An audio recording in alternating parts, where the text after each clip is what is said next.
One of the biggest features touted for Starfield was the return of Bethesda's base building mechanics. The idea that you could build anything you want, anywhere you want. It was meant to stoke up creativity and produce some amazing results. But a lot of players, myself included, are somewhat disappointed with the Outpost building system as a whole. And I think it's down to these 4 reasons, which I will pose as questions. How are we building them? What are we building them with? Why are we building them? And most importantly, where are we building them? So let's jump in and break it down. By the way, hello everybody, my name's Scott. I'm not the best at editing, but I like to talk about things, so let's have a chat, shall we?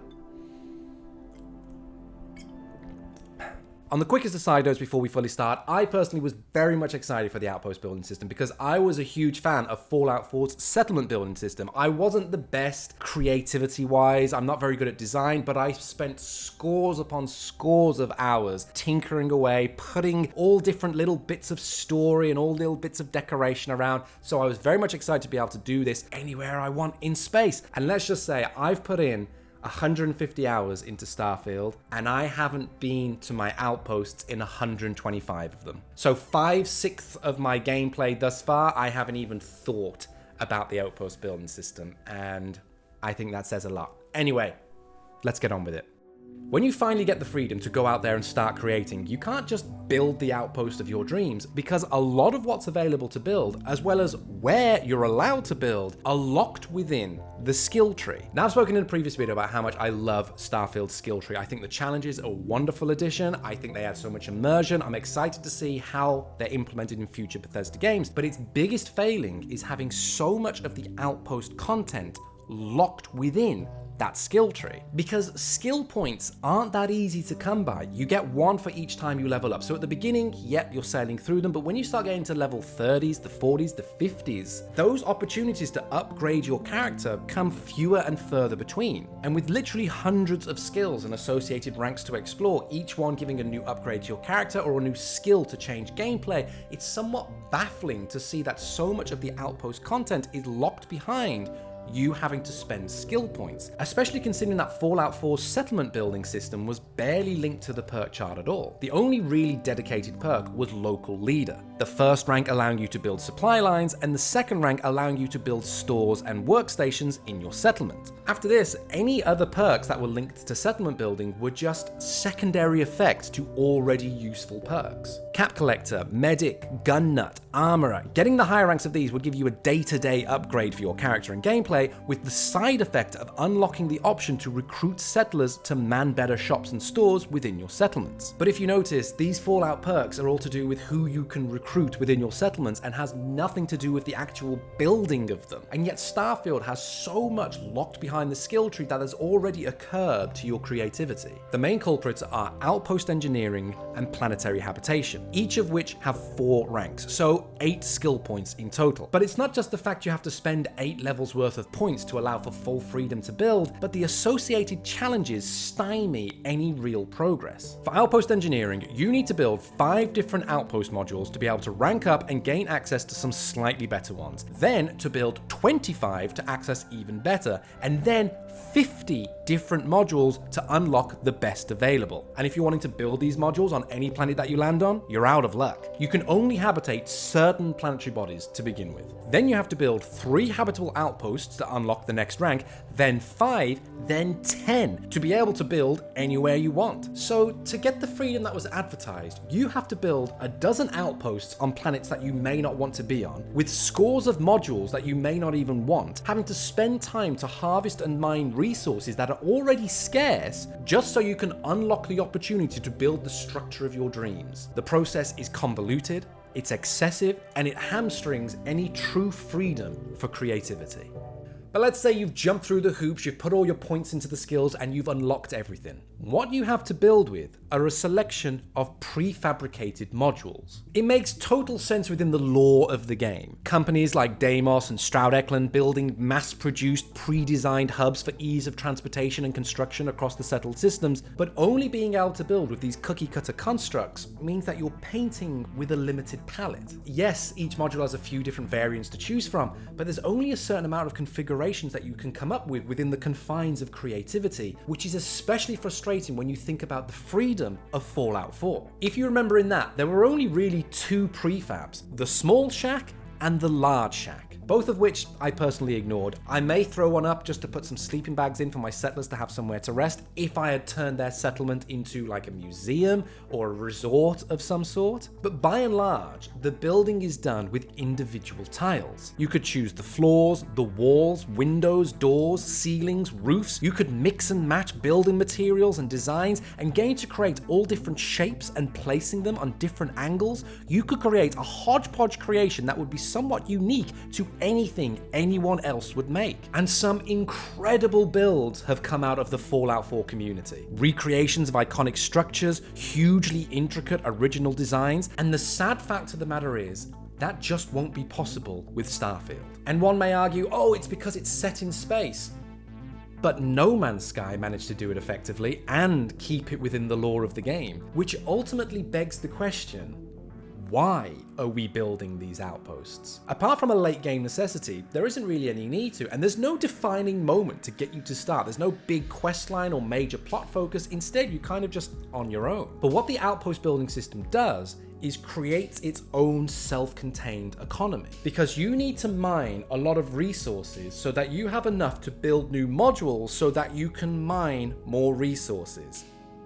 And that's really it. The only other need for minerals, metals, and elements are for mods for your arsenal and armory. But making a mod doesn't really pop up that much. People tend to stick to the same loadout for a long time, and so only a few mods are ever needed. And if any resources were required, you could just buy them from a shop or go down to a planet with cutter in hand and mine them yourselves. There's not really any reason to need such vast amount of resources on hand to justify building several large-scale mining operations. And so, for what I see, Starfield's outpost building system is purely functional compared to Fallout 4's settlement building system, which was a brilliant balance of function and form. Because you could choose to largely ignore the settlement building system if you wanted, or be fully involved with it. And what building settlements did was, 1, create a standing army for the Minutemen, 2, unite different parts of the Commonwealth together for greater survival, and 3, give a home and refuge to straggler settlers who had no place to call their own. And so, overall, in Fallout 4,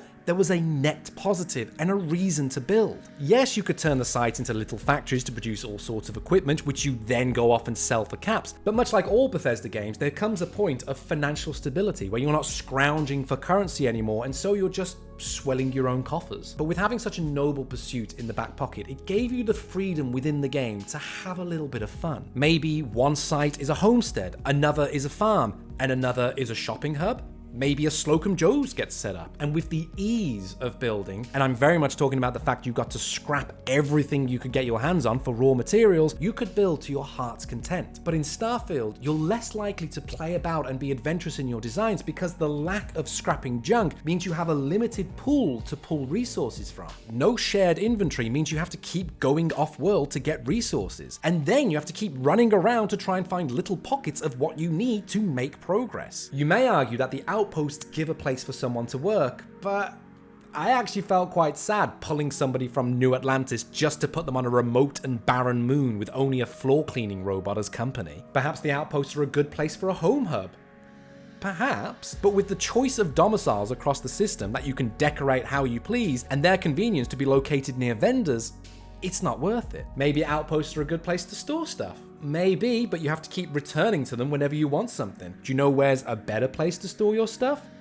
Your spaceship. And that's a whole other video and conversation. The spaceship building is great, and it practically provides everything an outpost can. You've got storage, you've got customization, you can have your crew around you. It's an outpost you can take anywhere. And so ultimately, why are the outposts there to begin with? I think it's purely because if they weren't there, Bethesda would have to come out defending themselves. It was obvious how much base building was wanted within these games because of how vocal and active the modding community were in Fallout 3, and because of that, Bethesda took those ideas and put them in Fallout 4 with great aplomb. And so now they've set the standard, it has to be continued, and it would definitely have been a disappointment if you couldn't build your own spaces within space, but what we've received in the game seems more of an afterthought, a side project just tacked on to provide a service without a smile.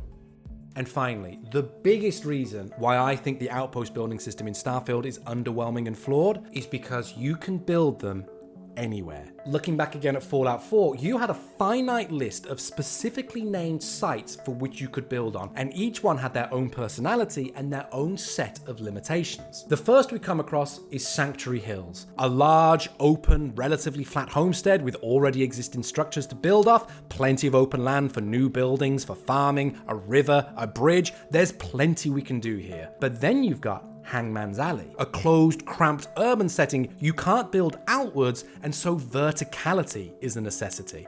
And then you've got the castle, a massive fortification, each wall filled with individual areas which you can outfit however you want. Sleeping quarters, a marketplace, whatever. And every one that you come across has its own history, its own unique design, and its own set of parameters that you have to work within. And so building on these sites, you are either incorporating the creativity that's already there or actively working against it. And either way, there's a challenge, and a lot of thought has to go into the design. In Starfield, you're just building in an empty space. You can't build on an already existing outpost or a city. You can't even build on one of the natural planetary traits. You're somewhat guided by where the underground veins of resources are. Or maybe you could build it by a hill so you got some elevation, or by the coast so you got a seaside view. But that's pretty much it. You have to choose a blank slate to then build rather soulless prefabricated modules on. And what you end up building lacks any personality, lacks anything creative, and lacks anything that would make it memorable. I can remember the joy of building around the Kingsport Lighthouse. I don't get any joy for building on Tau Ceti. And what's more, the fact that you have to build so many for the skill challenges in order to unlock the good stuff, by the time you get to wanting to build the structure of your dreams, you're outposted out. And so how can you enjoy a mechanic that is so devoid of personality and character in a game from a developer whose hallmark is making games filled with personality and character? Because that's why people love Bethesda. That's why players still play their games years on, because of how good the world building is. And so to have a game that's filled with so much detail and in-depth history and lore, packed with interesting characters with their own backstories, and wonderfully designed cities and enclaves of humanity, that then has this mechanic that is utterly devoid of character, lacks any true customization or personality, with functions arbitrarily locked behind skill progression, and is effectively pointless, it's a real disappointment. And it's a real shame. So there we go, folks. They were just a few of my thoughts as to why I think the outpost building system in Starfield just isn't good. Let me know down below. Do you agree with these points? Do you have any other points to add to the list? Pop them in the comments below. Make sure to like this video if you liked it. Make sure to subscribe if you want to stick around. I'm going to be doing these chats. I enjoy doing these little chats, getting my thoughts out there. So ask any questions as well. I'll be happy to have them as a jumping board to make a new video from. But yes, my friends, enjoy the game.